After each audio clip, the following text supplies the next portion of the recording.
The following is intended only for mature audience. Viewer and listener discretion is advised.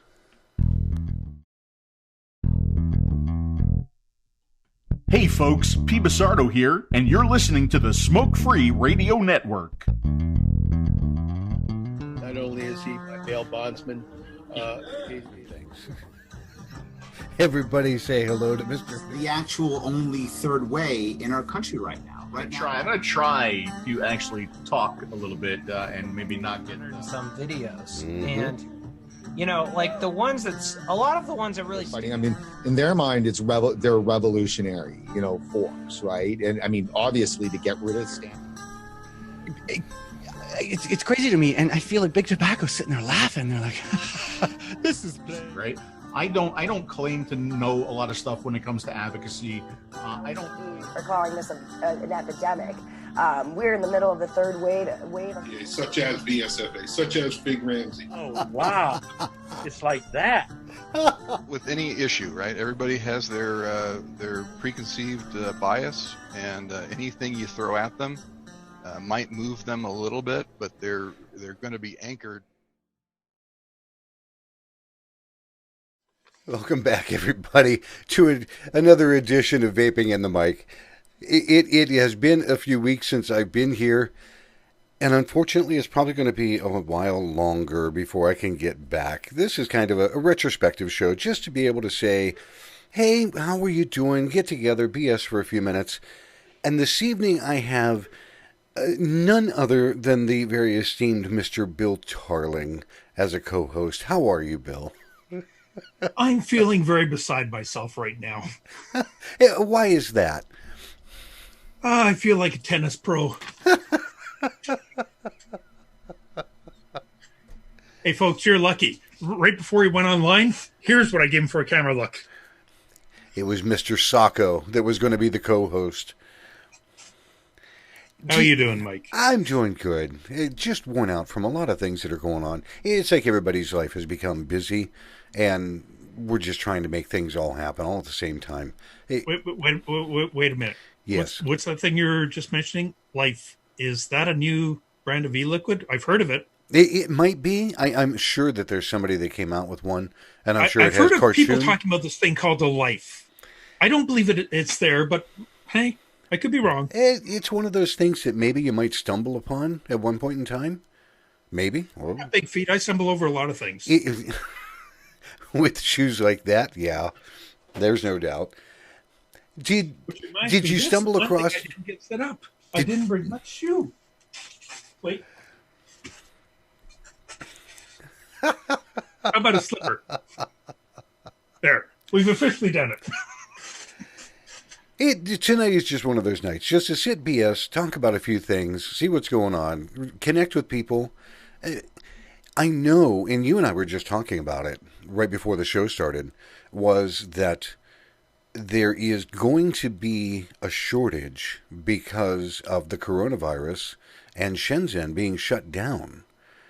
You know, I think stores are already beginning to hit some. Remember, about 90% of the stuff comes from China, like the devices and everything else. Even when they get the all clear to go back into the factories, that doesn't mean that, okay, we're back and selling everything, everything's filled. They actually have to bring in new temp workers, because most of them are on temp hired seasons. So they have to retrain them for a couple of weeks.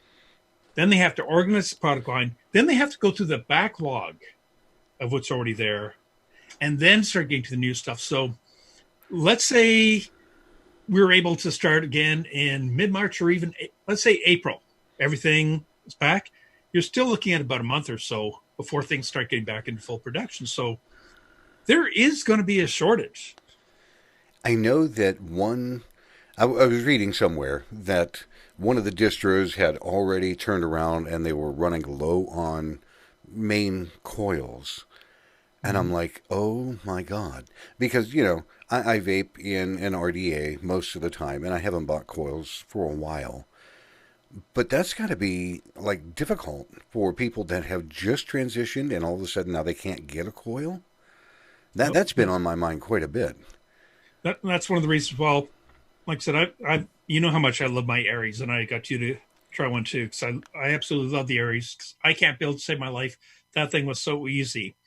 But besides that, the Indicans have always lasted me longer. Not just because it's Phyllis and Dimmies. That's what I, from the very beginning, that's what I vaped. And they're the ones, I've still got a couple of VPs that I still use regularly.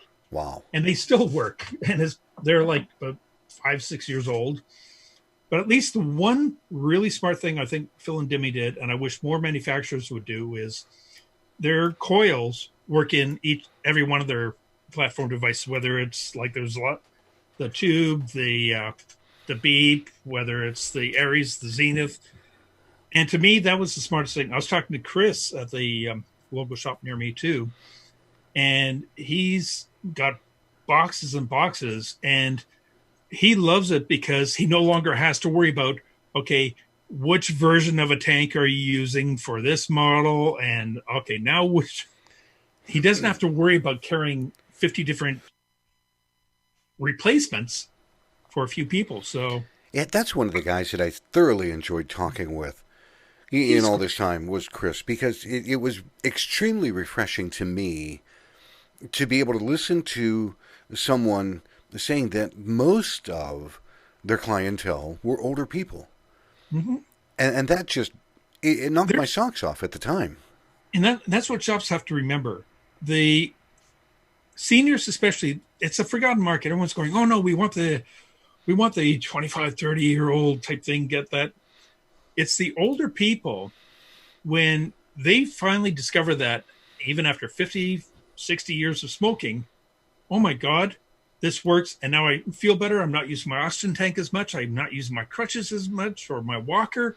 I can get around. I feel better. And they are just so thrilled that they've actually found something that works well for them. Mm-hmm. They're feeling better. They spread to every other senior around. And so it creates a steady flow of customers. So you aren't looking for a replacement, because guess what?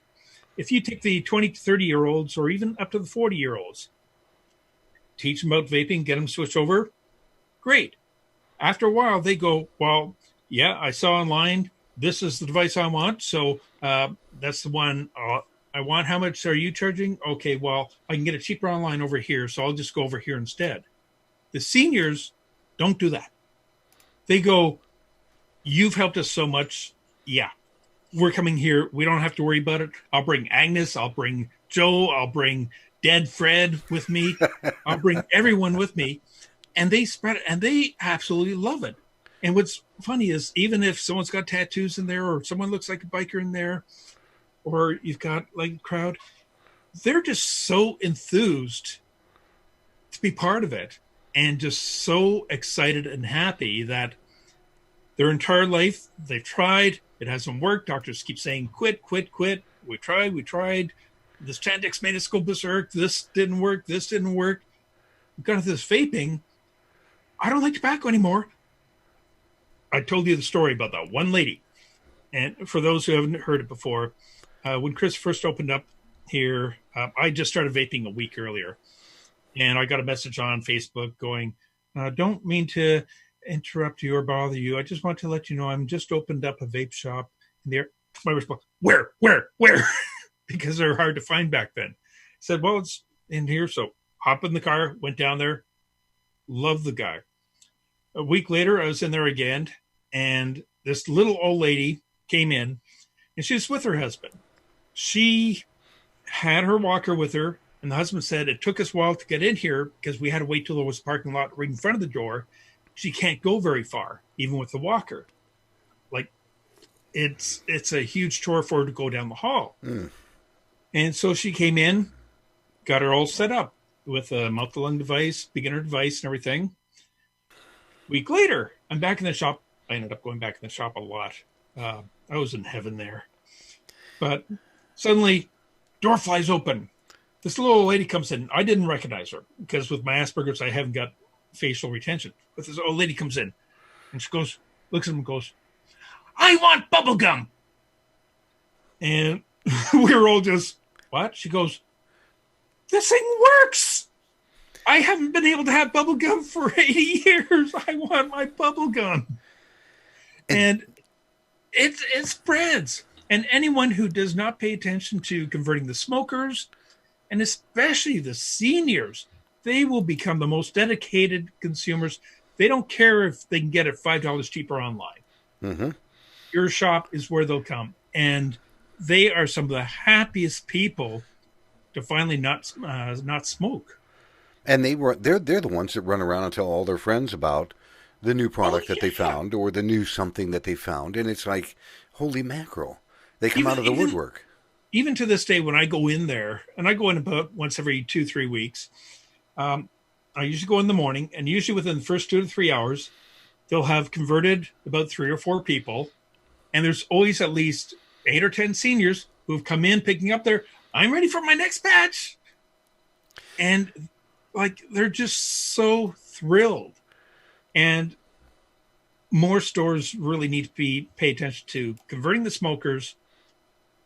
If you have seniors, get the seniors, because they will bring you an endless supply of customers. So you're no longer running around chasing, well, gee, all my vapors, I have a couple of regulars, but most of them are now also buying here, there, and wherever, because they are dedicated customers. So he's smart. He's a smart guy, and his ethics are what really hooked me. So anyhow. He struck me as a very polite, very ethical person, just in talking to him. Is he worried at all, do you know, about shortage of supplies? Oh, yeah, he is. But the thing I like with Chris is he stays on top of everything, whether it's the regulations, supplies, or anything else. So he gets everything done ahead of time with e-liquids. Got rid of the ones which aren't going to be label compliant, and he's already had the other ones that are label compliant. He gives them priority, brings them in. For stock, he stocked up ahead of time. Now, when the coronavirus hit, luckily he had already been restocking a lot, and he carries a lot of back stock as well. But he's got small shops, so he doesn't have warehouse. He doesn't have a warehouse filled. But he keeps up good stock. Plus, he has enough sources internationally that in emergency he can call in for some more supplies. But yeah, he knows that there is going to be a shortage, and you can see it even at the counters right now that it is dying down. But like I said, the main concern for him is, especially in BC, we got the tax, 20% vape tax on top of the federal tax as well. And they're looking at doing flavor bans and everything else here too.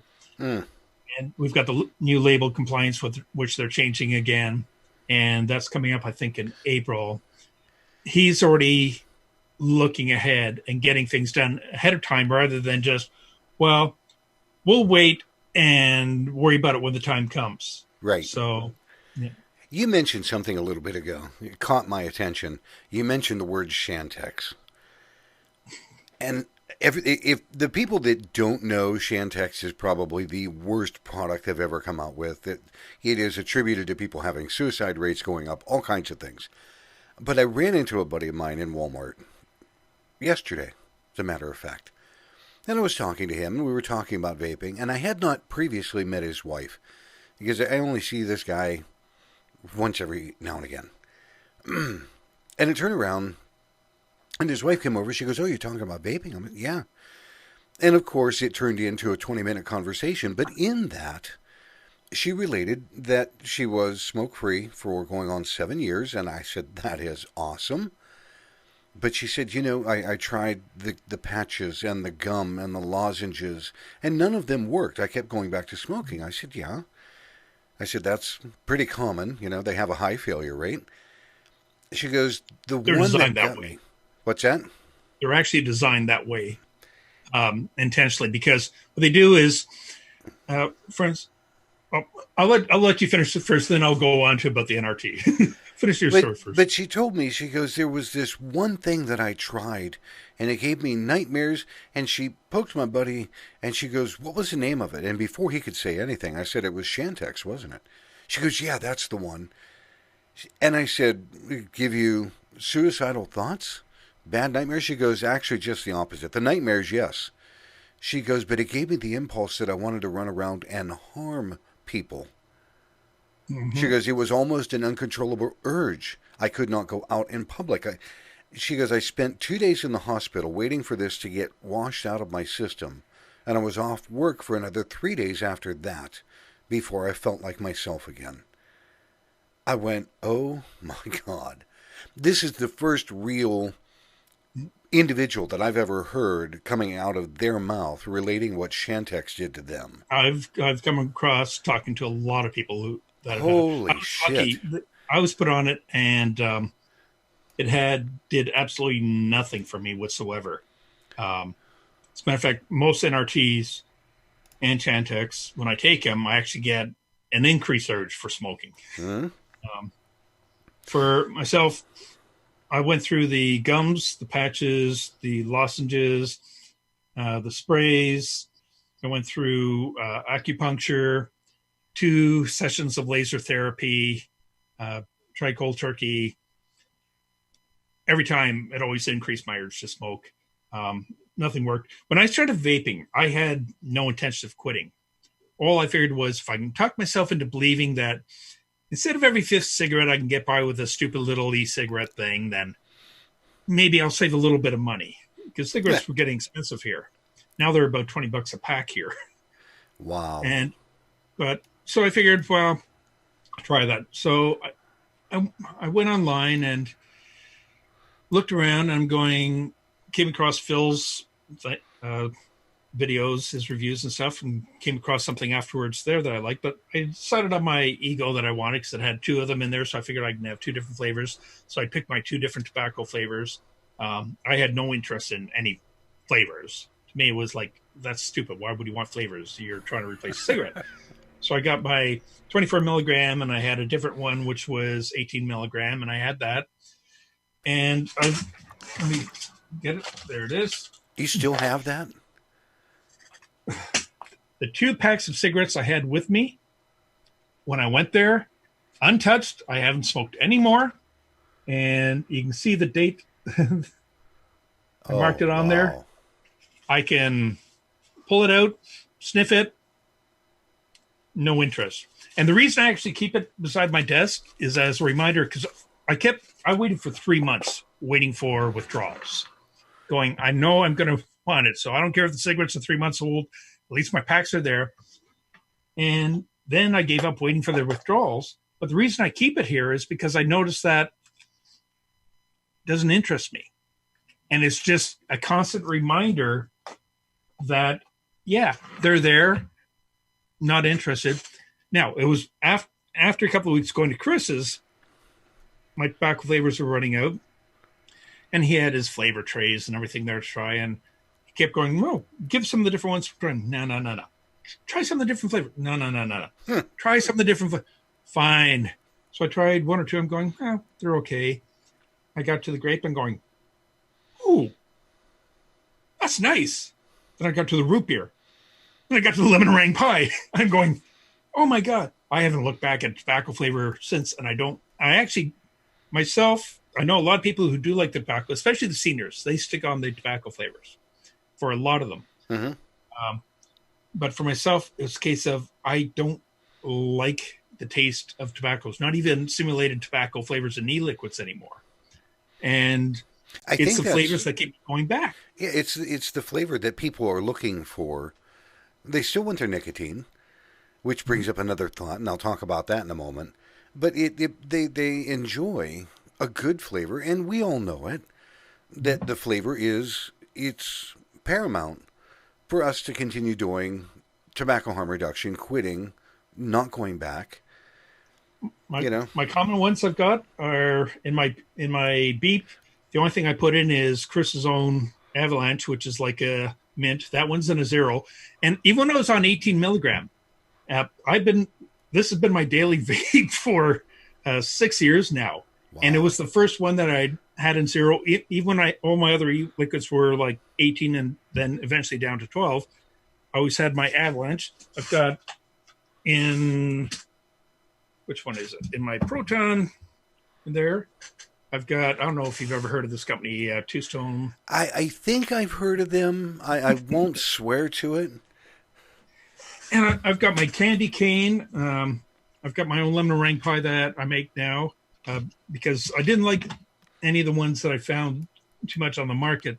So I finally managed to get mine tweaked just the way I like it. Because when I had cancer, which was operated years ago, they had to cut the nose and take most of the bone out, which is why you got all these scars and everything else. And my nose is always a little deformed. Oh, I thought your wife just hit you with a 2x4 or something.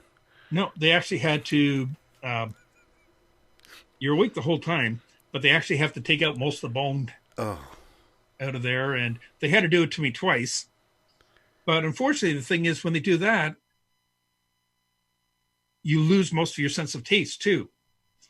So there's certain flavors that I can't taste anymore. Like I can't taste vanilla. I can taste vanilla pudding, but that's the only place I can taste vanilla. I can't taste it in any of my vapes. The biggest one I really miss is my black licorice. Oh, yeah. I love black licorice, and I love my red hot cinnamons. But the flavors kept me off. And that's what keeps me going back from smoking. Now, at the same time, I've also got some liquids like that's a 12 milligram. We didn't have it in at 0 at a time, and I wanted to try it, so I did. And I can put in a 3, a 6, a 12, or whatever. And even though 98% of my e-liquids are 0, I don't get the cravings of once I've had the nick again. Oh my God, everything has to be nicked now. So, and what people don't realize is, and you'll hear it in every hearing, they say, oh, nicotine is one of the most addictive things ever. That's a case of, actually, that's kind of, pardon the language, but that's kind of bullshit. Yeah. And there was a study done a couple of years ago, and they wanted to prove how addictive it was. What they found was nicotine on its own had a slight short-term addictiveness to it, some addictive properties to it short-term. But the tobacco companies realized that too in the 50s and 60s. That's why they brought in the chemists when they found out that their nicotine wasn't holding their kids that they were trying to get smoking, wasn't holding them long enough into adulthood. What they did was brought in the chemists, and that's when you started getting all your chemicals like your tars and everything else to weigh down the molecules, hold it deeper into the lungs. Better absorption. And that's what it was. It's all the extra chemicals in the cigarettes and that sugar. are Nick boosters. Sugar, of all things, in a damn cigarette. Yeah. Now, since we're talking about cigarettes, I want to hear what your thoughts are about that wonderful new product. It's a new cigarette that was greenlit by the FDA that has half or even a quarter of the nicotine. Dumbest idea ever. Plain and simple. And it obviously shows that they'll get, and that's the thing. FDA actually approved two brand new cigarettes, saying, oh, this is so much healthier for people. Yet they keep saying, well, vaping's bad for people, though.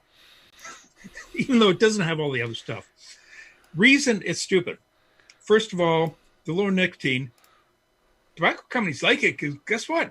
You're going to be smoking more to get your nick fix on the tobacco and all the other chemicals. So that just basically increases their sales. Now, what would have been better, and here the tobacco companies would fight this tooth and nail, but you want to solve the smoking problem in cigarettes? Easy way to do it. We ban all those additional chemicals. In other words, all those nick boosters you put in. Yeah, all the garbage. All that stuff to make it addictive. All those carcinogens you put in to hook the person. All those sugars that you put in to camouflage the flavors. That's not allowed in your...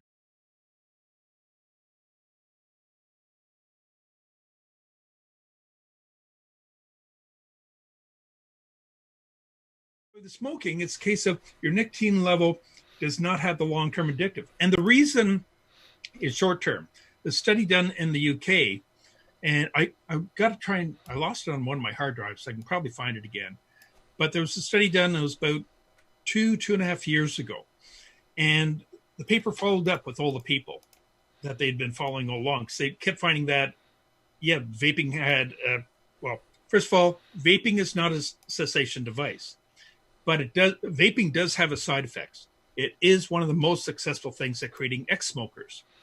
And so the paper was following a few thousand people year after year, and they found that, yeah, the success rate in switching away from smoking was 78%, and then the next year was 80, then 82, then 84, and they're hitting 88, and then they stop falling. They're going, it's climbing up. We don't have to worry. Now Public Health England is saying switch to vaping, so we don't have to worry about it. But they actually did one follow-up with kids that they had found early on, like the younger teens, late 16, 17, 18-year-old teens. How's your vaping doing now? And they found most of them were, well, if I go to the bar with my buddies, I might take an e-cigarette with me, but otherwise I really don't bother vaping anymore. Huh. Kind of lost interest. Imagine that. And this is with or without Nick. Doesn't matter. It can have Nick, and we go out drinking, that's fine, but I don't start picking it up again. They'd actually lost interest. And that's where, again, the nicotine has a short-term addictive properties to it. The long-term comes from the tobacco companies with all the carcinogens and additives and boosters that they put in. Yep. And then that's the one thing. But now you segue right into another thing. You're talking about teens that are not vaping as much or not doing what the government says that they're doing. And they're saying, oh, they're switching from Juul to these disposable e-cigarette bar things. Which they will, because those companies will take advantage of them, and they know it's a quick cash grab. And, oh, they can't get Juul anymore. Hey, they'll get ours because they look like a Juul. Isn't it ironic that they look so similar? By design. Put it this way. We used to be able to go in. I don't even know if I still have it. I did have an regular e-cigarette that I picked up a couple of years ago for demonstration, but it was just looked like a long cigarette. And it's hard to explain to people. Those were first generation. And then you get second generation and higher. That no longer looks like a cigarette. Well, actually, perfect way to compare. Do these two things look alike? Absolutely. They look exactly alike. That's why they're both labeled. Look like it's the same thing? That's why it's labeled tobacco product. Does that look like it's the same thing? And how about, does that look like it's the same thing? No, that looks like a Jedi weapon. And so your second and third generations and higher, it started basically, that's when the vape shops started coming into play, away from the e-cigarettes. It was like e-liquid vape products, or as I call them, EVPs. I will not call them ends. But electronic vape products, you could adjust them, tailor them to your use. Then suddenly the pods came out. Now, people got to remember, Juul, I'm going to bring it up right from the beginning. I've said it from day one, and you can go back. I think I've said it even on one of your first shows. Mm-hmm. I had no problem with Juul. I don't like the company. Nope. And I absolutely hate what they've done, but they were an incredibly smart business in their marketing and everything else. They had the FDA campaign for killing kids, all those groups basically promoting, hey, Juul, these are dangerous kids. You're not strong enough to withstand these. Yeah. And so the kids naturally would just go, oh, they say these things are too strong for me. Watch, I can handle it. Same thing as any kid in their teens goes smoking. It's so difficult. No, I can quit anytime. I can handle it. Watch, I'm cool enough to be. And that's how the marketing went. So the more nastier and scarier you made it, the more it appealed to them. And they intentionally did that. They intentionally picked that brand. And you got to remember, Juul, that wasn't their first product. The founders of Juul had already created another e-cigarette device years earlier and sold it off to Big Tobacco. And that was their experiment so they could find out, okay, what would get us a bigger offer? Sure. Because their entire... marketed the way we want our cigarettes marketed. And that's exactly the plan they followed. Now, do I like Juul? No. Do I use Juul? No. Personally, I think they're shit. But they're a tool in the toolbox. Yeah. The thing is, I would still like to see them in every single gas station, corner store, and so on. I have no problem there. I'd like to see every vape shop get rid of them. As a matter of fact, Chris does a trade in your Juul I'll give you another device and liquid and a proper proper device. Oh, that's And the he's way to done- do it. He's had over 120 turned in. I know Traded there in. are a lot of shops down here and even around in my area where people are doing much the same thing. You know, Mhm. bring us your disposable, your whatever. He wants them off it. And one of the reasons people got to remember, North America, Juul, they say they're 5% nicotine. It's actually 5.9% or 59 milligrams per milliliter. That's intentional in North America because in Germany, they're capped at 2%. In other words, 20 milligrams. Right. In South Korea, there is a 2% cap, but they voluntarily capped their own product at 1%. And they're still doing fine there. So why is it they're able to sell at a lower there, but in North America, they want strictly the high levels? Then you go into the reports, and when kids are asked, so why are you using Juul? Well, it's to look cool. And, well, what's your actual reason? Is it for the flavors? Well, no, I like the head pop, the buzz. Yep. And they're intentionally doing that. And I agree with Dimitri on this. Get rid of the Nick salts. I know a lot of people still use Nick salts. If you're going to use Nick salts, at least drop it down to a 2% cap. First thing I'd like to see regular Nick, 32%. You say 32% because then you might be able to get it down to a 24, or even if they end up going down to a 20, that's fine. But at least it's there. But get rid of the salts from the super high ones. So now they not only don't get their buzz anymore, so they lose interest, but as well, for the people who want to quit, your cigarette is going to give you a hit to the throat, which the salt's not going to do. No, the salt is just Not- there to. It's not just the nicotine, but go back to the standard nicotine. And I don't like using the term freebase. I like calling it that standard. sounds like a drug. Yeah. Oh, that's what it's based on. Yeah, but I know. That's why the term freebase is based on the drugs and so on. But if you take the standard e-liquid nic that are in these products and they're diluted, and then they're diluted more when they go into the final product. So they're really diluted by that time. But take the standard nic, that still gives you the throat hit. You're not going to be doing a 50 nic level anymore because you're going to be going, I can't talk. So it brings it back down. And guess what? A lot of us quit on 24, 18s, and some people on the 12s. And now most of them are going down to the 12s because the devices have improved so much over the past 5 or 6 years that they're way more efficient. And so you're getting that bit more kick to it without having to crank up everything. It's just like the slide, the slide tube that you have. Yeah. That thing produces a good amount of vapor. Now, it's an MTL, but still. It's just in all my Z tanks and all my that I use of their products of the Enkins that I like, I know Chris likes his 0.8. I know some people like their 0.5s. I'm always on 1.6 on every device. Really? And actually, I never even have to turn it up high. What I like with this tube is that, especially for me, because you're getting so old that I need something simple. And with here, it's just like one button and that's it. There's no settings or anything else. And I figured, well, it'll be good for a travel. I'm using this all the time. And like I said, it works great. It's the one thing, it took me a little while when I was thinking about it. I like the larger device simply because I like a lot of cloud production. To me, there's something aesthetically pleasing about it. Not only am I getting a little bit more nicotine, maybe, but it's the aesthetic. You don't have to look at your wife who's sitting next to you. Oh no, she'd beat the hell out of me if I did that's that. my excuse. But you know what?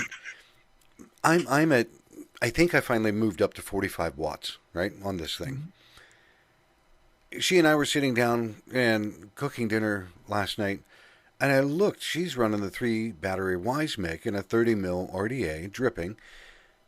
And I looked, she put it down, and the display was still on. I went, oh my God, what are you doing? She goes, what? You're at 105 watts. Mm-hmm. She and Alex tell me often, 45 watts, really? Really? Come on, move it up there a little bit. But I'm happy. And that's the thing, is people finding the device and the flavor that they enjoy however they would consume. I had some that I used to always vape at between 45 to 85 watts. Well, actually 45 to 65 watts that I really liked. But then, like I said, the devices started improving, and you start getting out of the coil. Like I like my 1.6Z coils. It gives me the flavor that I've been wanting that I was getting with the other ones. So now I'll usually vape anywhere like from 12 to 16 watts most of the time. And I'll tell you one thing, the e-liquid lasts a lot longer. Oh, definitely. I found the same thing in the Aries that I bought. I've got the original Aries, and it's on this wee tiny little dinky thing, and yet it will last all day. It doesn't chew through juice like my other thing or like the wife's monster, but you can't beat it. And I'm sure that we're just mentioning Innikin and the Zlide in Aries because that's what I have on my desk. Okay, if I had other devices, I would mention. I've got a whole bunch of different types too. It's just that, like I said, the Innikin I've always been happy with. Like I said, I still use my MVPs. I still use my 134. They keep lasting. I wear out devices quite quickly, but I still have like my ULs and my Rulos and everything else. They just don't do it for me as much anymore. No, these things produce great flavor. They're awesome. We looked earlier, and I keep watching Vape Distortion. Mm-hmm. And you put out a ton of news. You also now have your news on Phil Basardo's site as well. HCJuice.com. So people are finding it. Have you noticed an increase in traffic since Phil has put that on there? Have there been more people kind of checking things out? I haven't checked with him because he would have access to stats on his site. Myself, I don't have access to any stats on my site, but I see people coming in and out, and that's all it's for. I don't really use my Vape Distortion group page as a chat discussion the way most Facebooks are. No. I just try to keep most of the current news there. And that way, if people see something that's relevant to their groups or to their friends and everything, they can either copy it or they can share it or they can just cut and paste it, put it on their groups, have as long a discussion as they want. And by not having a whole bunch of open random discussions, it keeps all the news fairly current. So I just try and watch things internationally. I do find people coming in from all over the world, like registering, and you don't even have to register on it. I've got it set for public because I don't do any promotions on it. There's no advertising. There's no. That's what I like about it. It's straight news. Yeah. You've got news that this one cracked me up. I'm in Ohio. Bill Tarling is all the way out on Vancouver Island, Vancouver, Canada. West Coast, as far as you can get West Coast, okay? I'm in Northeast Ohio. I see this news article pop up. They're going to do or try to do something in Akron, Ohio. I read it from him before I could even find it local to me. I'm like, oh my God, where did you find this stuff? And in talking with you, previous to now, you have search bots that just go to town on I don't know how many different pages.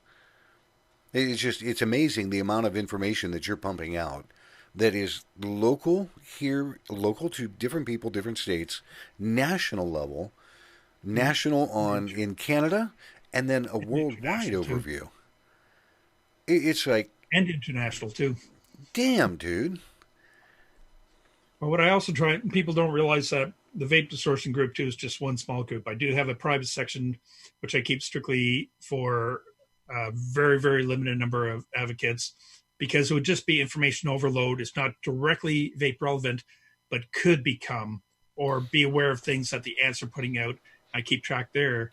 And so I'm also keeping track of that. That's why I'm going through tobacco reports. I'm going through the cannabis reports. I'm going through the legislative, the elections. I'm going through the various groups, their finances, everything else in a separate group.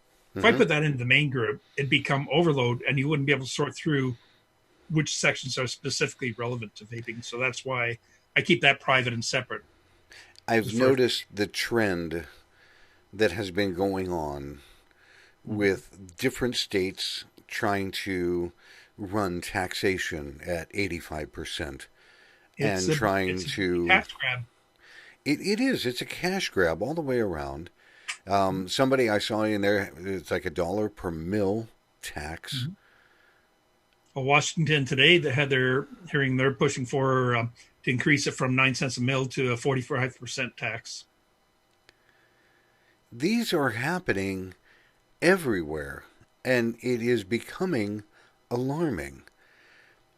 Now, Lindsay Stroud had put out information graphs, and it made me laugh because you sent out graphs of MSA money, taxation payments, and things like that a while ago. You know, she just condensed it and brought things more today's world. And she did them for every state. How much MSA money is being made, how much taxation, how much vape shops, you know, all this. And it's alarming to see how much money these people are bringing into the state, in taxation, MSA payment, and doing nothing with it but putting it in the general fund. Now, we all know... It goes into the general fund. The small portion towards tobacco control is actually back towards the groups that want vaping gone because they make their money from tobacco. Yeah. But it's alarming because we all know vaping is a direct cut into MSA payments because people are using vapor products and they are no longer smoking. They're not getting the MSA. They're not getting the taxation. The states, Ohio, I know, was on the verge of default in payments to their tobacco bonds. Other states are in the same route. As a matter of fact, the people that make the top 10 states, and I'm hoping that everybody has seen this somewhere, the top 10 states that get the most money between MSA payments and tobacco taxes are the top 10 states that are trying to eliminate vapor products in their state. And one of those just California, recently, New York, and New Jersey, plus some of the other main ones that have already put out the flavor bans and so on. And it's New York. If those three, especially those three states, do not get people back to smoking, they would have to legally file for bankruptcy. Now, I'm curious. What the hell happens if a state actually files for bankruptcy? They no longer have control over their own funding. It goes into a federal level control. Oh, could you imagine? Cuomo? And then they have to go ask permission every time they need some money for something. Oh. It's no wonder that all of these states are turning around and trying to ban vaping, because vaping is eating directly into their profit. The profit of the state, the profit of the big tobacco company, and the profit of pharma, which is treating all of the disease and lung cancer and throat cancer.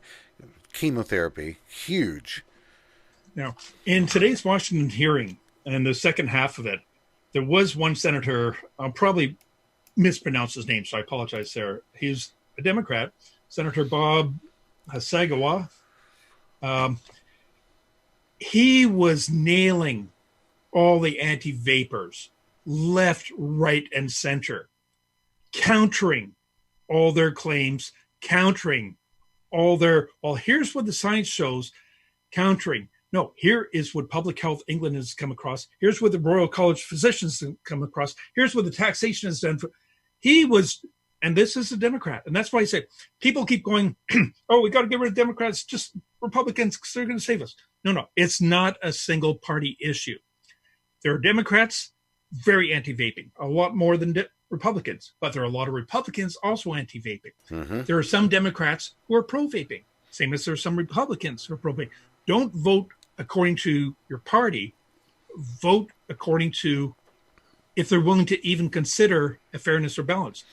But Senator Bob Sagawa, Democrat, he was just on the ball, nailing them left, right, and center on every claim that they were making. Every report they were claiming was factual, all their figures, everything. And he was nailing them to the wall. I have to give that it was impressive. Wow. It was just, oh my God. Somebody finally getting up, standing up, and saying the truth. Yeah. God forbid that should happen in our country. But yeah, don't make it a single party issue. Same as NDP here years ago. They were the only party that stood up trying to protect BC, the province I live in, against Bill S-14. And they used 3 talking points, which is funny because they were the 3 talking points that I sent them in a short letter. But they were the only ones that stood up. But now, years later, the Liberals, the Conservatives, and the NDP all want vaping gone, yada, yada, yada. So it's a case of, hey, Vapor's going to be looking for a new party. But they're passing all the stuff now even without hearings. In Canada, a lot of things that happen in the States are now being mimicked here under the same claims as the U.S. And that's why I brought that up, is because Canada is unfortunately very much starting to mirror what is happening here. I was hoping that Canada would be a bastion and hold it off. That senator, they tried saying, oh, well, no, the vaping's a gateway. And he just nailed them left. As a matter of fact, he quoted from the Royal College of Physicians report. And what they don't realize is that there's also a professional study, a big one, done in Victoria, BC, Canada, that also disproved it. And there was also one in the States just a few months ago that completely disproved that theory. And here's my easy explanation of vaping is the gateway to smoking. And so are these flavors. This banana cream pie vape tastes so satisfying and delicious that now I have a sudden urge to lick a dirty ashtray. Yeah. And that's basically what their equivalent of it's a gateway is. No, it's not a gateway to anything. The biggest one that I keep telling people, they say, oh, nicotine is addictive. Here we go again. And I know this holds true. Addictiveness, it's the chemical boosters that were added in, and that is why the big thing always missed is we aren't getting the separation of the product types between cigarettes or even other vape products. If you remember, I sent you a PDF that I'd written a while back, starting to separate the categories. Yep. I kept hoping people would start using that example because I sent it to one legislator. Well, actually 2 legislators. When I sent it in, I got a surprise phone call about an hour later.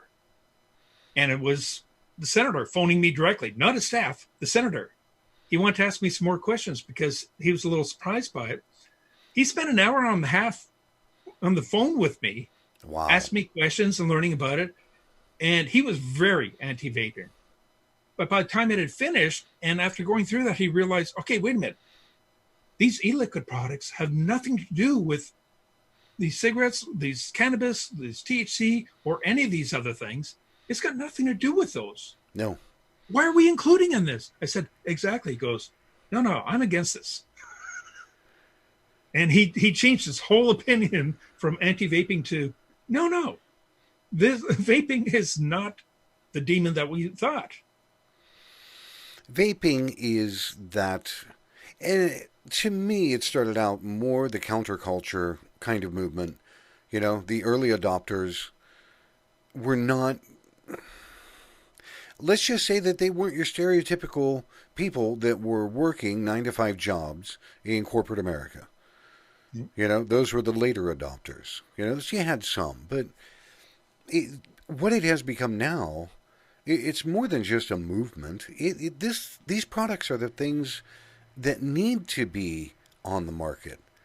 They need to have a cessation device. You don't hear it as much, but there's one group in particular that definitely needs vaping gone, and that's pharma, big pharma, because their sales dropped 30-40%. Now, you got to remember, they're NRT. And here's what I was going to say right way near the beginning. People got to realize the NRT products, nicotine replacement therapy, that's your gums, patches, and so on, right, have about a 3 to 8% success rate. Now, the way they determine the success is basically if you're going for 6 months and you've switched over, you haven't had your cigarette, then that's a success. They don't count those that the relapse is immense. If I had to guesstimate, it would be about 70, 80. I've heard reports saying 90, but I'll say even, let's say it's even 50% relapse. What they're counting on is they're designed to have repeat sales because they know that you tried it, you'll try and quit smoking again, so we can sell you a few more $100 and all this, and you have the sheer number of smokers, and it's perfectly brought there. And that's why they work hand in hand with the tobacco companies, because tobacco companies don't mind them, because they'll say they'll use it, they'll quit, they'll come back, and we'll have our customer back. You and I working together, we'll have this continuous cycle of people, of customers. Now, it was, remember I was talking about the British articles that have been following the people, and they had their success rate. Like I said, they went from 70 to 80, 82, 84, 88, and they were looking at jumping over 90. Then they said, like, it's pointless tracking. I mean, it's going up the more people are vaping. That shows more people are switching. And so it's one of the most successful consumer-generated things. It is. But big tobacco needs it stopped. Well, actually, big tobacco couldn't care less one way or the other. What they don't want are our flavors. Because as long as we have flavors, people will switch away from them permanently. Yep. But if they can keep it to their menthol and their tobacco, especially their tobacco simulated only, first of all, those are the vape product versions that they sell. And most people they don't need 100 other flavors, because you have to buy their liquids for their device.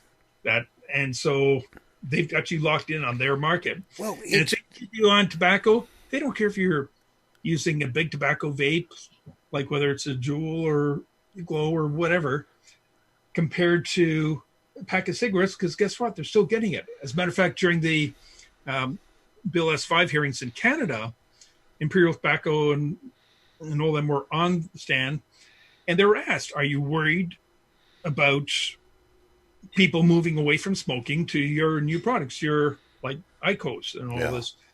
And they said, no, we're not worried. We still use the same nicotine. And I don't know how many people don't realize that their IQOS is nothing but a streamlined cigarette. Yep. So if you look at the chemicals, it's all the same chemicals as in a cigarette. Uh-huh. They've got propylene glycol and vesicoglycerin and everything to create it. And a lot of people keep saying, sorry, I keep moving out of camera frame on you. No, you're fine. A lot of people keep saying, oh, well, IQOS will never succeed. I don't like it. We aren't their target market.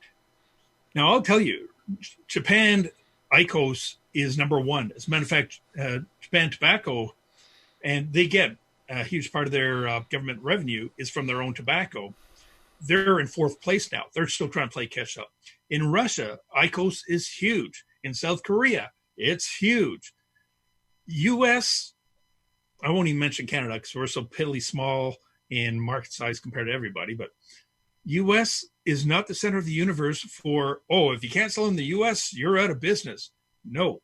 U.S. is a very small market in comparison, especially when they've got 80 other countries. Yeah, when you're talking a worldwide distribution system, and you have, just case in point, simply because I know the numbers in a roundabout sense, not exact, nothing. Mm-hmm. You mention Russia, South Korea, things like this are very large with IQOS. Yeah. In the vaping industry, people think, well, if you can't sell it here, you're not going to make it. Massively incorrect. The slide and the products that Phil and Dimitri come out with, their biggest market is France. France, they sell 10 times the amount of product in France than they do in the entire United States. Yep. And I'm like, damn, okay. That surprised me. So it doesn't surprise me that there are other countries that are way, way surpassed in using the IQOS. But they're hoping, especially the big tobacco companies, they're hoping that the PMTA date is still going to hold at May, because if vaping gets knocked out of the market, people that really don't want to, if they don't want to smoke, they're going to try the IQOS. Well, don't forget, FDA already approved the IQOS. I know. And they already approved a couple of other big tobacco products. Good products. And that's the one thing that I'm not sure if people are understanding. Big tobacco companies and all the other companies that have spent millions, if not tens or Billions. hundreds of millions, It's billions. to get their product through the FDA PMTA process, they're going to And they scream. set the bar for us. They say our reports were 2 million pages long. Yeah. But they're going Vape to scream shops. bloody murder Let's do a if we 40 page. try not to do the PMTA. They're going to cry. They're going to go back to court and say, you made us do it. They have to do it. Yep. Now, what I was going to also say was the IQOS is, don't forget, as I told you back in 2017, they'd already developed the IQOS 2 and it was ready for release actually this year, which is now coming out. They've already got that being distributed. They had already finished the IQOS 3 and it's ready for next year's release. And they're already in development of the IQOS 4. So all the people that are saying, oh, yeah, but IQOS, it won't survive. Vapors are not their target market. They have the huge, huge market. And that's what you got to remember. And yeah, it is still tobacco. And as a matter of fact, if you look at their chemical list, it's the same as the cigarettes pretty much. It's, again, amazing, alarming otherwise at how much they're actually doing. And they're pretending like everything that they're trying to be conscious of all of this stuff. They're not. Oh, yeah, they're still like, after a bottom line. Here's where Big Tobacco give you an idea how smart they are too. They aren't really allowed to advertise their cigarettes or their branding, but they can get articles done like, see, Big Tobacco wants people to stop smoking. That's why they're putting out these products. Well, first of all, those are articles. So they're getting all this advertising of their brand and of their product. They have no intention of getting people away from smoking. Because if they were, here's what people don't realize in North America. British American Tobacco, Imperial Tobacco, all them, they're actually releasing new cigarette products in other countries. New lines of cigarettes. So it's not a case of, no, we want people to switch. No. They're still expanding their line. We just don't hear about that in North America. Unless we're looking for There's it. so much that's going on. You know, folks, we got kind of really sidetracked, kind of, in talking about everything that's happening right now. This whole show this evening is just to get together, to BS talk. I'm going to be taking a hiatus for a while. Yeah, I'll be back every now and again when I can grab hold of somebody, do an interview, maybe half an hour, and post it on the web.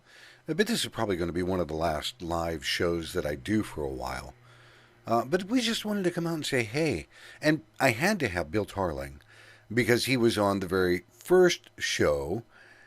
It just cracked me up. This is one thing I'll tell you. It's amazing the amount of people that I've been able to connect with, talk to, really just to get their understanding over the course of the time. Because we started this in, June 7th of 2018. Do we still have some time for your show? Oh, yeah. We get time. Along? Okay. I want people to just get an idea. I was doing a bit with Vape Distortion, and I just started doing some stuff with Demi on Smoke Free Radio when he was doing the podcast then. I kept getting a Facebook message, don't want to bother you, but have you heard about something like this, such and such? And it was from Mike. Messaged him back, and a couple of weeks later, sorry to keep bothering again. Do you know anything about such and such? Send him the information. Again, he's going, I really hate bothering you. I'm going, it's not a problem. I would rather somebody did that. And it's from that you kept expanding your knowledge. And I did give you one warning right at the beginning. Once Pandora's box is open and you see what's really happening, not just the stuff you're seeing on some of the posts and some of the groups, but the behind the scenes, then it becomes major overload, which is why it's not for everybody. No, the overload of information. I thought that I was kind of connected when I was doing advocacy, back in 2017. And then I started reading Bill's Vape Distortion, and I started asking questions. And then he goes, well, why don't you get hold of Dimitri? Because I think he can still do a podcast on his Smoke Free Radio. And I'm like, really? And that's how that whole thing started. 24 hours after getting in touch with Dimitri, here I am doing a show, and not knowing anything of what the hell I was doing. I went back and I actually watched some of the first show. I cringed. Oh my God, it was horrible. You got through it though. But the information alone gave me a headache after a while, because it's so much information. And especially when it's so much negative being hit at us one after the other. People don't realize advocacy alone becomes draining. Trying to do a show it's exhausting. As a matter of fact, do you mind if I turn the tables on you a little bit? Let me say this. Bill did warn me. He told me a couple of things before I even did the first show, but he did warn me. He goes, this is going to be a lot more time consuming than what you think. You're not going to be able just to pop in and do what you want to do. And I've never heard truer words in my life. Anybody can start a show. It's keeping it going, because once you start finding out, like, people think, oh, you just turn on the webcam and you talk and good enough and post it and away you go. And it's a case of, no. There are some people that do that they get together as a group, and it's just like the people that are in here, failure to launch. I ran into that group because I've known John Clemens for a while, but their group is cohesive, and they get a lot of viewers because they're talking about such a myriad of different things, and their choice of language is my daily choice of language. Ironically, I've got this filter somewhere. It happened in corporate America that when I talk to people, all the bad words don't come out. But if you get me off camera, oh my God, I look like a sailor running around. But there are groups that can just cohesively get together, but they're few and far between. The Legion is one of them. Yeah. They get together. They have trouble keeping an ongoing schedule because it is so time consuming. Yeah, it is. Speaking of filters. Oh, God. Because this is sort of like bring back some of the comments from Dimitri and one of your past careers. How did you find the challenge of leaving your professional Wimbledon tennis career and importing that into the show? And would you care to explain to people what I'm talking about? The first time, now, before I ever even got behind a camera and a mic, I used to do voiceover work, which is why I have this setup that I do. It is a studio grade microphone and a large pop filter, because I have a very difficult time. If I take this off, you'll hear all the explosive P's and T's and things like that. Well, when I got on camera, the first thing that Dimitri did was bust my balls, because I was sitting, again, I'm used to doing voiceover work, so when you're doing voiceover work, the microphone is in front of you, you take your time, you're talking off mic, but this is what it looked like.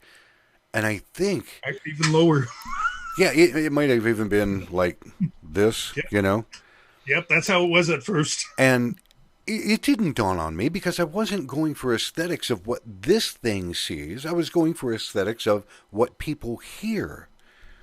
And I wasn't accustomed to, hey, yeah, I've got a face. It's not just a... But Dimitri busted my balls. He goes, yeah, that's your tennis racket. Oh, God, really? And it held in for so long. That's why you have your picture. There was one time that I just turned right around and I said, fine, you want to do that? And I turned around and I found this online and I said, I got to have it. That's it.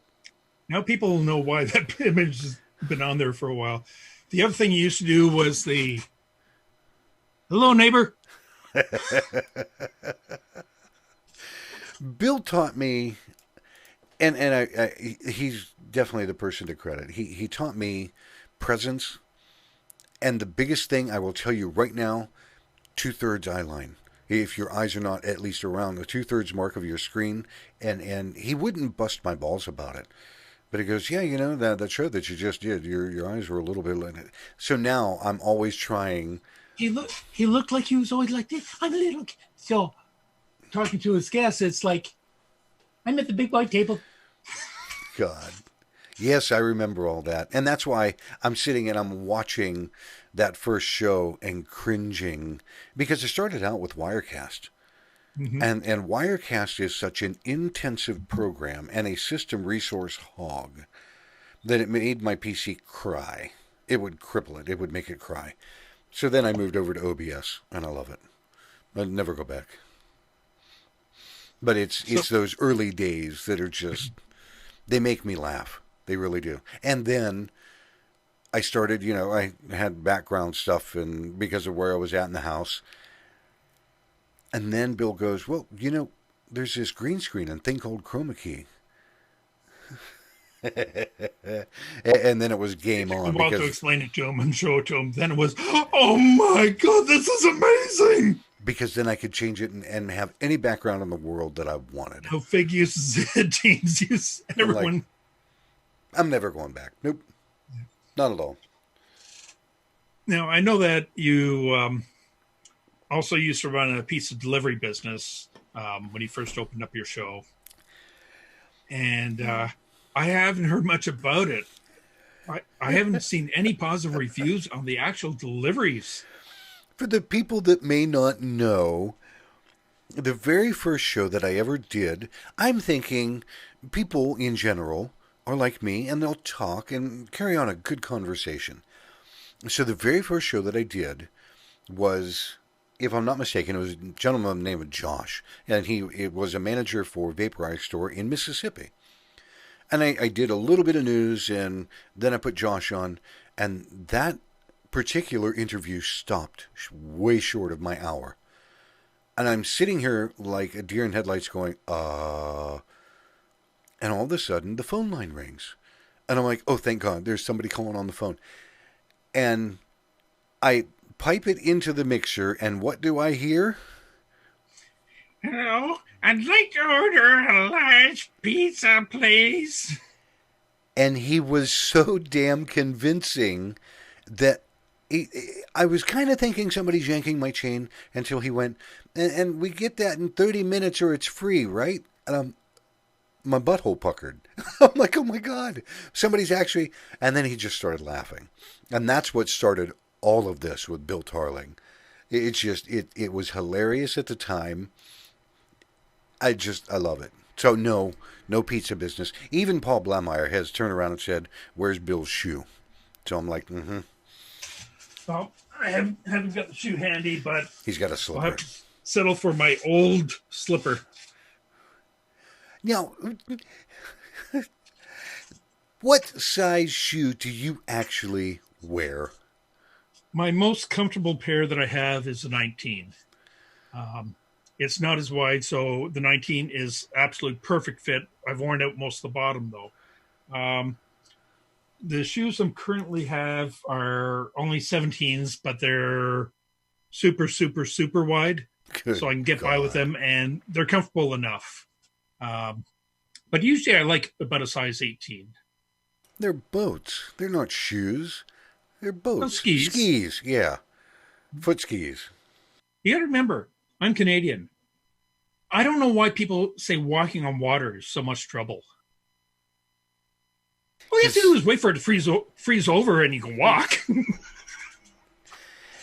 But it is true, though, the rumors about the big shoes, unfortunately, it is true.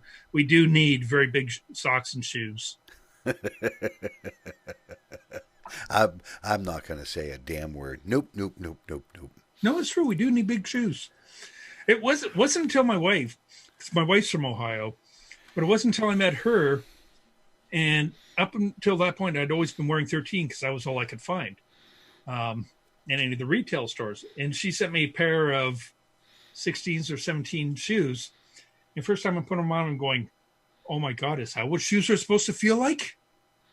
And I'd spent so long that my toes have kind of permanently curled, and they're just starting to unstraighten. It's sort of like the women who have their feet bound, where they're kind of permanent. But yeah, until then, I didn't know that the arch was supposed to be under the arch.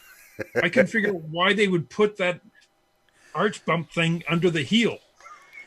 To prove to everybody that the world is such a small place, his wife lived no more than 20, maybe 25 miles from where I'm in Ohio. That cracks me up, because here I am. I'm talking to a guy that's a retired actor that has worked with a lot, and I mean seriously a lot of big name people, and his wife used to live basically a couple towns over. That's small. All right, folks. Go ahead. I'm gonna keep you. I'm gonna keep you here since you're not gonna be on for a while. I don't care if anyone's listening or not. I'm taking up some of your time. Yeah.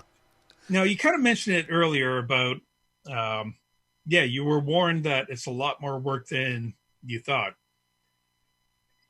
Give people a bit of an idea, although it's not as much time now because you've got most of the hard stuff done.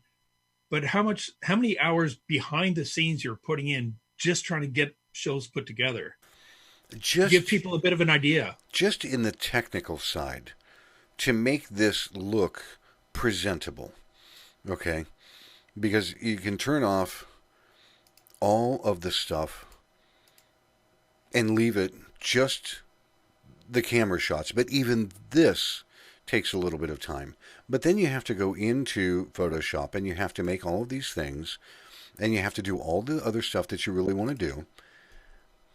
To learn all of this, I swear to God, there's got to be more than 100 hours over the period of time, if not even more. And then you always find new ways to tweak it up even more, too. Yeah, you learn something new and you go, oh, well, I can do this. But then you have to go back, disassemble everything, recreate it, reassemble everything. So yeah, in all told, but in the early days, I was easily putting in 35 to 50 hours a week trying to get everything to be presentable. And then trying to get your guests booked and then coordinating them and then last minute schedule changes and everything else. Then it's getting all the material together and, okay, what are we covering? Like your articles, your news clips, your audio clips, your video clips. It was more time consuming. This is what people have to realize. Like, Mike really puts a lot of effort into it and a lot of time. And that's what people don't realize about a lot of these people who do like the regular weekly shows. There's some that you can just turn on the camera and, hey, we're all here. Let's just all yak. And that's one type of show. But to try and cover specific things, there's a lot of work that goes into it. And it's the same with the advocates and advocacy. Mm-hmm. You have a lot of the same people in each of these states handling most of the stuff. We all know the names with James Jarvis, Austin Peters, Dimitri, Phil, Greg Connolly, everyone. You got Vic, you got Nick, you got Matt, you got endless. And you always hear the same names. But what you don't see is you see them every once in a while on their posts or on a quick little video if they'll throw on their camera and do a quick little live stream. And you think, well, see, it doesn't take that much time. These people are putting in so much time and it's all unpaid. They're doing it on their own. And it's to help the industry. And you might agree, you might disagree with someone. That's fine. All it is for the information. Now, unfortunately, the advocacy stuff isn't as exciting as, hey, we have free giveaways, we have cloud contests, we have vape tricks, we have midgets and strippers. It's not as exciting, and so you don't have the audience. But if one or two people find, oh, damn, I didn't realize that, or this is happening, maybe I do need to pay attention to this, I'll go and check it out. That's what makes the difference, because that's what spreads the word. But get involved. Like Mike wasn't really overly involved at first till he started finding out more and more information and then decided to get involved. It was the information, Bill. Thing. Are you happy you did? Oh, absolutely. I wouldn't change a thing from what I've done. Again, the information started me and startled me into action. Because the things that I was seeing, the things that I was reading, what I was hearing, I'm like, oh my God, most people don't know this. Let's do a show to help bring this information to light. And to me, talking to a river of different people would help do that. Because everybody has a little bit of a different thought or a different background or a different way that they would tell you. So it became important for me, for people to understand, just like talking with Alan Davis. That's a man that puts in so much time, and he is so indoctrinated in the MSA, the Master Settlement Agreement. Having him on the show was not long enough. It could never be long enough to talk about that. And I'll put a link into the replay on your Facebook, and I'll post it in the YouTube comment section after the show for all the replays of your past shows. If there's anybody still watching at this point, go back, check out some of those shows. There's a lot of information there, and a lot of stuff you'd be surprised at. I know you had one very particular interview which you really enjoyed, but I'll get to that afterwards. If we have a few moments left, what I'd like to do is just do a couple of quick one-word things and get opinions back and forth, like we did Juul. And I still think they should be in every gas station and corner store. First of all, that way if kids are still using them, hey, we know who's selling them now, so blame them, not our shops. Secondly, for most people, they won't necessarily go into a vape shop as their first thing, but they're always at their corner store, their gas stations, and so on. So they might try an e-cig. Let them try that. They go, no, it's not really for me, which a lot of them will do. But you might find a few going, I guess I can get by with this. Then they look in vape shops. Well, you guys are supposed to have fancier stuff that's a little bit better. Let me go to you guys and see what you have. That's when you can bring them in, so you can piggyback. So I'm not anti-Juul. I don't like what they've done, and there's a lot of nasty stuff they have done, but they are brilliant marketers. And it was, from day one, intended to get the big tobacco offer. Sure. And I won't fault them for that. Yep. That's like faulting somebody for creating a product that is so niche that it's not even funny. And you say, why are you selling that? These folks that created Juul knew exactly what they were doing. They know that the system that they devised can be used for other industries that need a vapor inhaler, meaning big pharma. They're going to live on royalties of this stuff long after they're gone. Here's a word for you. Think of Juul as an 8-track, and we're a CD. Yeah. Here's one. Well, it's 2 words. Puff bar.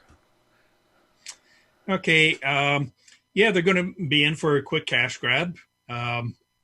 Disposable, refillables, and so on. All those small ones that can still go into the convenience stores and gas stations. Personally, here's the way I look at what should and should not be allowed in the shops.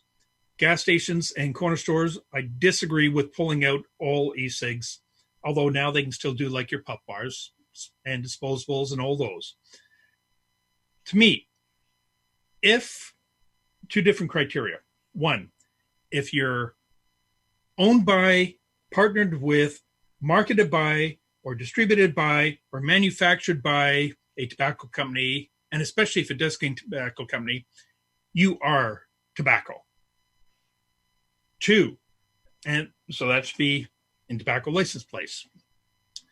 2, if something does not, like your pod systems, your closed systems, those should be allowed in, controlled properly, but in the C stores, the gas stations, so on, because they're basically buy and go.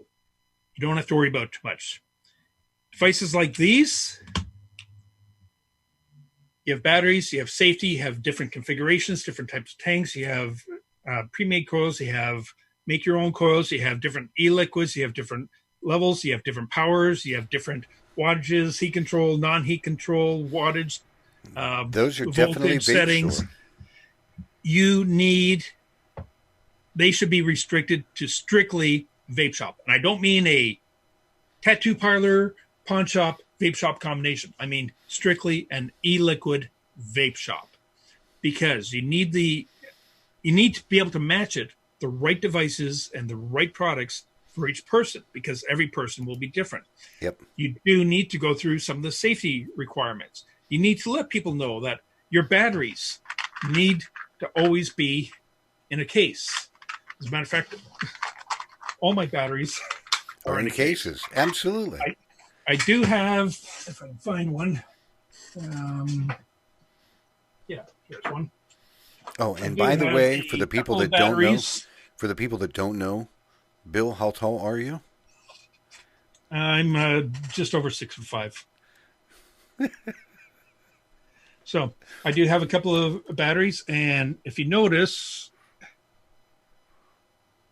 I mark the ones that have gone bad with a little marking and so on, and they're set aside for either proper disposal or else recycling, for a proper rewrapping. Yep. Not just a homemade job. I take them in and get them properly done, and then I mark them, and they're set aside and they're paired off separately from my other ones. But battery cases are a must. Essential. These are the sort of things that vape shops need to tell people. As a matter of fact, there was in the UK, there was recently a guy had a battery go off in his pocket. He was employee at a vape shop for a long, long time. And even he hadn't realized or even thought about that. See, that to me, if you're working in a vape shop and you have a battery that vents in your pocket because you just threw the battery in your pocket and it grabs hold of your keys and then vents, I won't wish ill will on anyone. But damn it, they should know better. Yeah. And at least in the UK, they regularly publish battery safety articles. They aren't overly fancy. There's a lot they can improve on them. But at least they regularly go, no, it's not the e-cigarette blew up. Its battery was improperly used, stored, recharged, or whatever. Yep. And they repeatedly, every couple of months, list a whole number of here is proper handling in there. Most proper vape shops will go through, here is proper handling. Here's what you do and don't do. You have to know, when you do have to change your coils. You can't go 3 years on a coil. And people, if your general stuff is... stores, they haven't got a clue. Like you ask them, okay, so what's in that liquid? It's berry. What's in it? It's berry flavored. It's really good. And that's what you're going to get. So if it's a closed system, that's just strictly a buy and go, and none of this 50 milligram or 59 milligram crap. And that's the one thing that I would tell people just on that alone. Yeah. Conversions happened before pods and 50 milligram. They converted millions of people without nic salts. You can go back to the actual tried and true and do it again. And a lot of people go, well, but I like my 50 milligram now. Well, yeah, because because it's such a high concentration that, that's why. But there's no reason they should be selling that because the kids are getting it for the buzz. Yep. But at least then we would know that, hey, that's where it's coming from. Keep ours separate. Vape shops need to be trained. But any of these products, or even just an e-liquid, should not be sold in any C-store on its own. Like nothing refillable, no coils, no parts, no cotton made for it, no batteries for it, none of that. Anything that requires education to it should not be sold in there. But I would have no problem with them having all the closed systems and so on, because, hey, we can piggyback off them. Labels is another thing. Like I said, I like the way Chris does his labels. As a matter of fact, you can easily tell which level Nick is on the bottles. Yeah. Those are nice. And no fancy graphics, no cartoons, no. See, that's something that still amazes me even now. How many actors are coming into the ball game so late? Their products, you know that they are not registered with the FDA. You know they are not pre-predicate date. And they come out with all this garbage of cartoon characters, child appealing bullshit. Why shops even carry that is beyond me. It was an article with a shop in Texas, and they had a whole bunch of pictures from the shop talking about all their stuff, and yeah, all these laws are really hurting us. You look on their top shelf, and they've got all these plaques of toys. They've got Super Mario Brothers. They've got SpongeBob. They've got all the. It's a case of a legislator walks in there and goes, "Oh, so you're not trying to appeal to kids?" And you just see this entire thing of cartoon bullshit is what it memorabilia, and it's like, people, have you not clued in yet? It's all now, about the one dollar of the things bill. I do have a problem with that never gets brought up in hearings or legislation. Whenever they start showing the like the Candy King type boxes or all the candies or like the Pokemon bottles and all that, and say, "See, you're appealing to kids."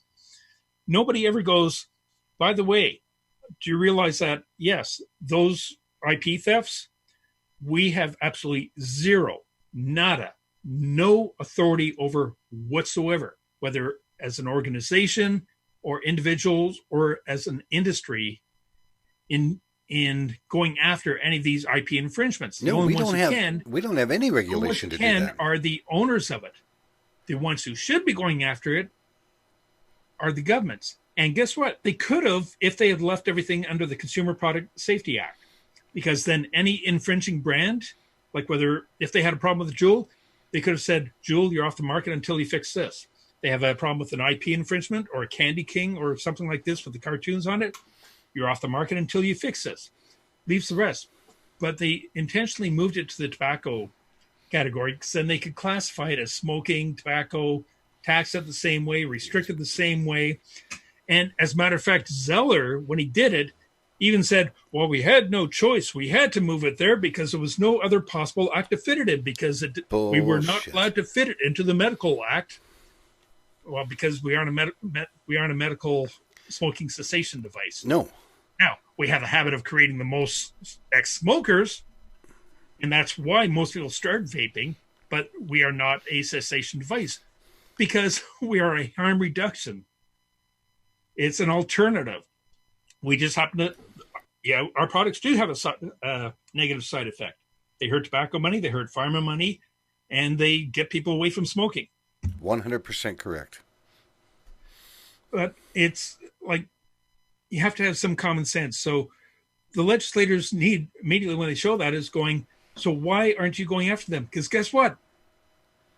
You keep saying, we're doing this. We legally have no say in it.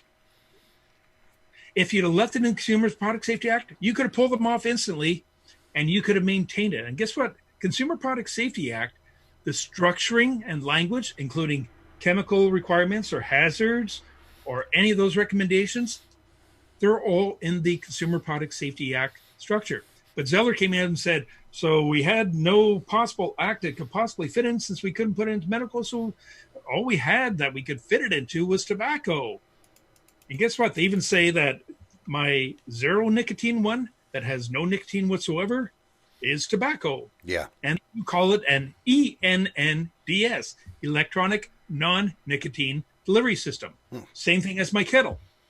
I've got a question for you. And this is going to be, the following is an opinion piece between Mike Peterson and Bill Tarling. Everybody else can eat shit. 42. Yes. Do I win? Exactly. There has been talk that Trump wants to turn around and pull all the tobacco information, all the shit from the FDA and create a new department under Health and Human Services. What do you think, personally, as an opinion? Okay. What do you think the chances of that actually happening are? Probably very low because nobody wants to give control over the power they've already been given. As a matter of fact, everyone keeps blaming Obama gave FDA all this power over the vaping and everything. Obama gave them the power. It was the FDA who abused the power and overextended their authority, giving themselves supreme power. So it wasn't actually the act itself of how they got the power that was the problem. It was they decided to run with it and use loopholes and give themselves more power. Now, chance of it going through, nobody wants to give up power. And therefore, they'll say that, no, if we keep it under the FDA, that way We can keep blaming them. We can go after them. We can pass our own laws, and FDA will finally just say, "Here, each state just pass your own law. Good enough," and save us the hassle. And that way, we don't have to take the blame. We keep getting paid by the MSA money anyhow. So as long as people keep smoking, that's fine. And I hope if a new agency does open up, it'll probably be a bad one because they always seem to structure it without any actual education on what it is they're regulating, which is always a problem. Even the FDA, when they first came out with their deeming regulations, the first thing was manufacturers. Now, yes, we'd like you to invite us to the plant so we can figure out what your product is, because we're the only ones who understand and know how to regulate it properly, but we need you to teach us what it is exactly that we're regulating, because we don't know what it is, even though we're the only ones who smart enough to do it. So it'll be badly structured. But what it would do is it could reset the whole PMTA situation, or they might do a full transfer and say, here, you're now in charge of the department, in which case it still gives us a line to go after restructuring for it.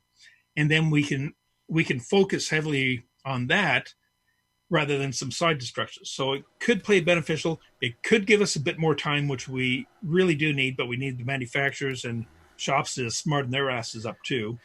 At the same time, everyone's saying, "Oh, see, vote for Trump because he stopped this flavor ban that was going through."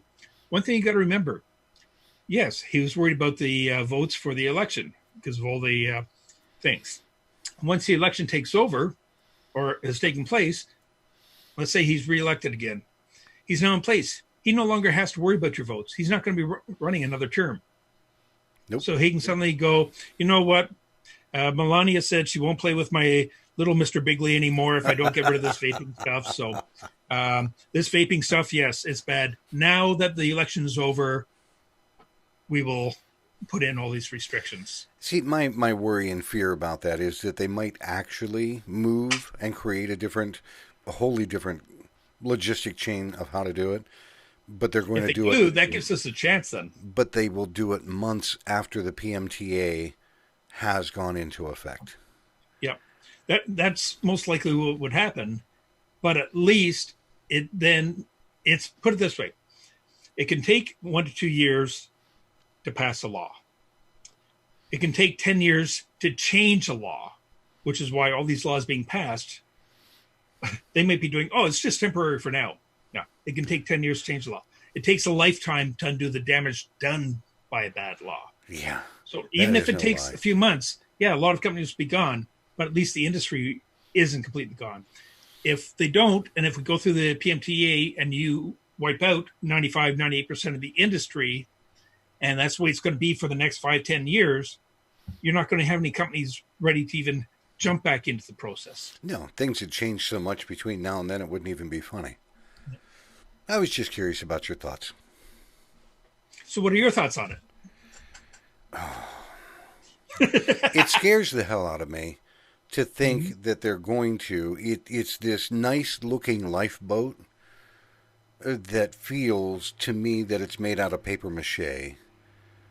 Because in the back of my mind, I keep thinking about this one lawsuit that was filed years ago that said the lady that signed all of the deeming regulations had no authority to do so. Exactly. And that's still in court years later, when that could be the most structurally changing item for the vaping industry right there. Now, and it's being held up. Little clue for you there. Big Tobacco, why don't they worry about their lawsuits? They know they've got the funds to drag them out for years and decades in court. In the meantime, their products are still there. As a matter of fact, they release something. They know that even if 2 years later they say, no, you got to pull it off the shelf. Sorry, you didn't get approval. Oh, gee, we'll put it off the shelf. What else can we do? Well, guess what? It's already had its shelf life. It's past its shelf life anyhow. They would have replaced. By that time, they go with another product, and they're and say, well, okay, we have to have your period of test, all this, and said, okay, while you're doing that, we'll keep it tied up in court. Meantime, they've got it on the shelves, and oh, gee, we lost. Damn. But guess what? The shelf life of it was over anyhow. So yeah, and now delay is the game. That irritates me. So when I think about them changing to a new directorate under HHS, Is it possible? Yeah. Is it going to be It's in a paper effect mache soon? boat. It's a paper mache boat. Very But much. that's still better than a sieve boat. Yeah, it's better than a sinking cinder block that we're tied to at the moment.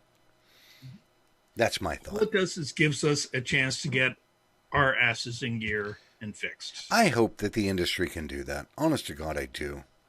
One of the biggest chances we missed it.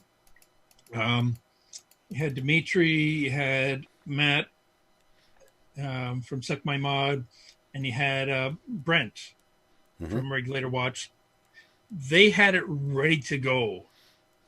The pro vaping messages, internet, like national coverage. And I mean major, not local newspapers, I mean major national coverage of commercials right when a lot of this stuff was coming down for the deeming regs and everything else, the timelines, all the lawsuits, everything, the flavor bans before that came in, the tax and everything. They had it ready to go. It only needed about $2 million.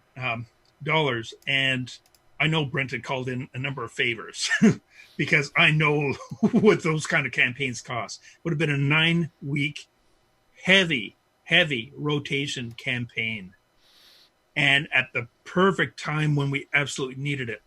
And there are only a few manufacturers willing to jump in, but the problem was a lot of them realized that, wait a minute, we can't have our branding at the end, because in a PSA you can't have the branding. You can't have it sponsored by such and such a company, because then you lose your PSA status on it. Yes. And so because of that, they pulled out. And that was the biggest missed opportunity at the most important time. And that may have done a huge part to give us the leeway needed now.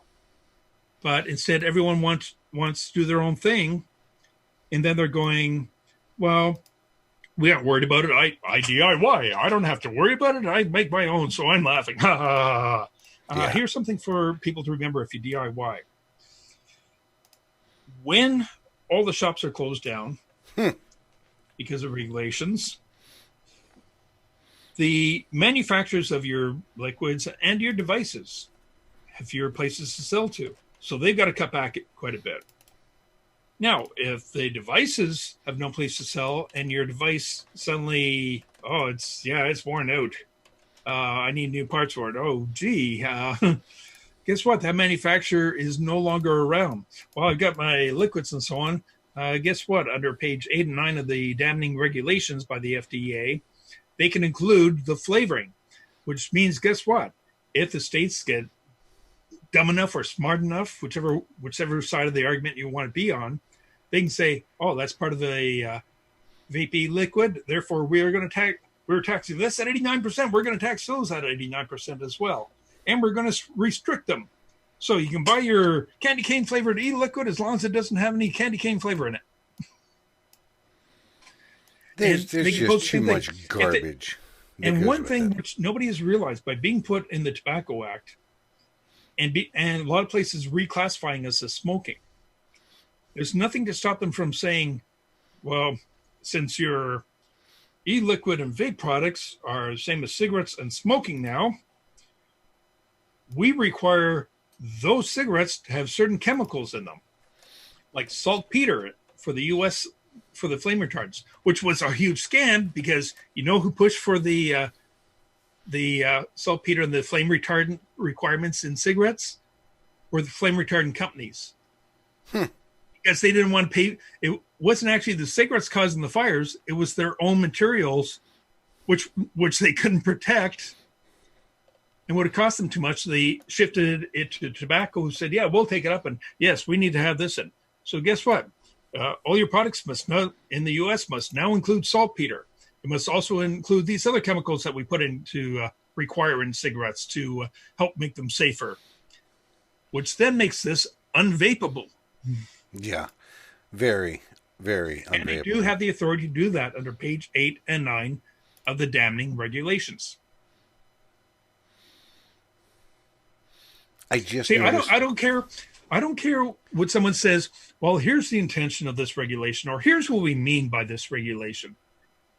what does it actually say in the wording? I don't care if you're intended. Well, we would never do that because here's what we want to use it for. If that's what you want to use it for, then that's what you put in. You don't leave it as this. Oh, but we might need that later on. But I thought you said that's not why you want it in there. Yeah. Oh, yeah, but we might want to later. There's so much of that is going on. And again, that when you're talking about the cigarette material to where it puts itself out, and now they've come out with the cigarettes that are much lower in nicotine, it's a scam. Every piece of it. You know, the cigarette companies didn't give a damn You're if laughing. your cigarette. They'll sell twice as much. You'll smoke 2 or 3 cigarettes instead of 1. They're going to, yeah, and it's the perfect shitstorm that has turned right around. Tobacco companies ban the chemicals they put in it, and guess what? It's those chemicals which are the nicotine boosters, which turn nicotine from short-term addictiveness into long-term permanent addictiveness. Very much so. Yeah. You realize cigarette companies would have a shit if the government ever thought of doing that. Coming up, we're banning all these chemicals, all these carcinogens, all these poisons. They would go up in arms overnight if they had to. Billions just slammed in lawsuits against the government for daring to take out all the dangerous stuff out of them. I didn't even want to think about that because the government signed away. Whoever signed that damn MSA document, they knew exactly what they were doing then. Campaign for Tobacco-Free Kids was the ones who negotiated it. And guess what? For the MSA that they helped negotiate, guess who profits from it the most? Campaign for Tobacco-Free Kids. Campaign for Tobacco-Free Kids, between their 2 divisions, brings in over $80 million a year revenue. No, there's nothing right about that. And somebody had said it. Matthew Myers takes home over, a couple of years ago it was $300,000 a year. I think it's at about 350 or probably close to 400,000 now. But he takes over 300,000 a year in base salary for a nonprofit. People got to remember, nonprofit does not mean we don't earn a shit ton of cash. Yeah, and they are. Oh my God, they are. What it means is we become a money laundering organization. Campaign for Tobacco-Free Kids does a donation to American Lung Association, who does a donation to American Heart Association, who does it to Campaign for Tobacco-Free Kids, who also does a donation back to American Heart Association. And so does American Lung Association. After they get their donation from Campaign for Tobacco-Free Kids, they donate it back to Campaign for Killing Kids. It's a whole money laundering system. You mentioned that once before, not long ago. We can write all this off. See, we're giving away all this money that we're getting in. Yeah. And yet, if you look at what are your fiscal assets, take a look at the fiscal assets of Campaign for Killing Kids. You're over $40 million in fiscal assets. That's buildings, property. And nonprofit does not mean they are not making money. Oh, they're making a ton of money. It does not mean that their staff are not necessarily making money. You've got what was it? I haven't got the exact figure on me. I think it's over $3 million for the top 11 people in Campaign for Tobacco-Free Kids in salaries. It's either 3 million or 1 million, something like that. But that's for like the top 11 people alone. That's insane. I don't care what other people are going to say. That's just insanity. American Lung Association, I think they're in 9-digit figures for their revenue. I'm sure that their income is massive. I'd have to check it up. I do have the figures in my files. One thing to remember, little trick for everybody. All these nonprofit organizations, Campaign for Killing Kids, American Lung Association, and so on, they have to put on their financial reports and their tax form reports, their Form 990 reports in the U.S. They have to make it publicly available, and they put it on their website. You can do a search. You can find the reports. Then go through and see how much is coming in from grants, how much is coming in from funding, how much is coming in from donation, how much is being paid to. See, and that's the thing that most And how much is people being paid on marketing? most people don't take the time to look at things, to look it up. That's the sad part. I try and do what I can on the vape distortion, post them once in a while, and when someone really needs it, I try and go through my archives and stuff. But at one point, I had over 35,000 links. So I was kind of glad when my original drive died, because I think now I'm just back up to only about 10 or 12,000. Only. Well, folks, it has been fun. One thing before you go. Here it comes. Your favorite interview. You remember with Phil? There's two clips with Phil. One that he did with Dimitri, and the second one that he did when you and I were talking to him, and he came across and he was massively upset because a doctor, or it was when the FDA came out and said there's no redeeming public health value. And Phil went off the deep end. Mm-hmm. Oh my God. When I saw that, he made one post during the day, and it was like you could just read in that post that he was seething about it. And he jumped online with us, and I'll never forget that. Do you have either of those clips, Andy? I can probably find it. So it might be a nice way to. I do have the one that I want to play on the way out.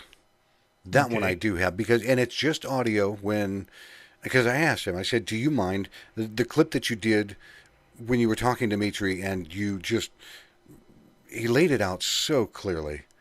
And I asked him, I said, can I use that clip on the show? Because I did just an audio only show one time. When Phil goes on a rant, people pay attention, but he nails everything right on that. He doesn't just, like with myself, I'll go on a rant on a number of things. Demi will go on a rant. A lot of us will go on a rant. When Phil goes on a rant, it is so powerful and spot on. And that's what I want to play on the way out, because I want people to hear it yet again, because it's so poignant. But at any rate, folks, it has been a lot of fun over the time that we've been able to get together. And again, I'll get back from time to time. There you go. I don't have my other shoe here. No, but that's the one where we went, hey, folks, P. Basardo. So much fun times, so many good times. But I'll be back again periodically with an interview, or just to stick my face in here and talk about something for a few minutes. But for right now, it's just going to be a hiatus. But it's been a lot of fun. Bill, I am so glad you took time this evening. It means a lot to me. Truly does. By the way, House next week is going up for a full flavor ban and a whole bunch of bans. Yeah. And that's going to be hitting the floor next week. So anyone, if you're not paying attention, whether it's on my Vape Distortion group page on Facebook, or you can just reach at vapedistortion.com, or on Demi's site, or Mike's, or Phil's, or any of the groups, James Jarvis, all of them, pay attention, because they are going to be going for the jugular, and precedence is the worst thing possible, because a negative precedence will steamroll us 10 times faster. A positive precedence might slow things down. We can use it, but it doesn't get the same impact. But anything negative, it'll be used and passed. And once it passed, it can take a decade to even get close to changing it, and a lifetime to undo the damage. Everybody, it's not the time to be sitting on the sideline. Get hold of somebody you know. All the stuff you've done through the past year plus. It's been a lot of fun. And seriously, I appreciate all your help. Folks, without Bill Tarling helping me out, I never would have been able to get most of this done. Never, ever. Check the replays. I'll put him on a link on his YouTube replay post, and I'll put it at the end of this stream as well for the replays of his previous shows. Check him out. There's a hell of a lot of good information there. You've done a great job, Mike. I appreciate it. It was a lot of fun. All right, folks, I will catch up with you again at some point in time. But until next time, have a great night. Have a great weekend. And here's Mr. Phil Basardo, just the audio side. And, one of the questions that I always ask myself is, from the Royal College of Physicians, they're estimating, we'll say the 95% number, 95% safer than smoking cigarettes, right? Let's say that number wasn't 95, which is a very, very high number, by the way. That's an extremely high number. Let's say that number was only 5%, okay? 5% safer than smoking a cigarette. Yeah. If you have the potential to save 5% of the lives of smokers, wouldn't you support that? Right. Media? Right. Wouldn't you support that? Healthcare? Wouldn't you support that? Cancer societies? Right? But why don't you? Why, we're talking about 95%, not 5%, 95% safer. Right. Why is this not being supported? Why are we finding obstacles and roadblocks every step of the way? And you know what it keeps coming down to? In my mind, everything, money. Absolutely. All about money. They don't give a shit about your health, public health. They don't care. What they care about is continuing to make money via taxes and via health care. Okay? Because keeping people sick, not curing people and treating people and keeping them sick is big, big money. Imagine if cancer were to be cured right now. Right now, I have in this bottle right here, the cure to cancer. What would happen to our society if that were to happen? Yeah. Imagine the economic breakdown that would occur. Imagine the number of people who would be out of jobs. Imagine the number of hospitals that would have to close down instantly, right? I don't like to be a conspiracy theorist, and I never was one until I got involved in this, and until I started seeing that this thing that we're doing has the potential to save so many lives, and yet we're coming up with roadblock after roadblock after roadblock, fight after fight after fight. Why? I think it's because of money.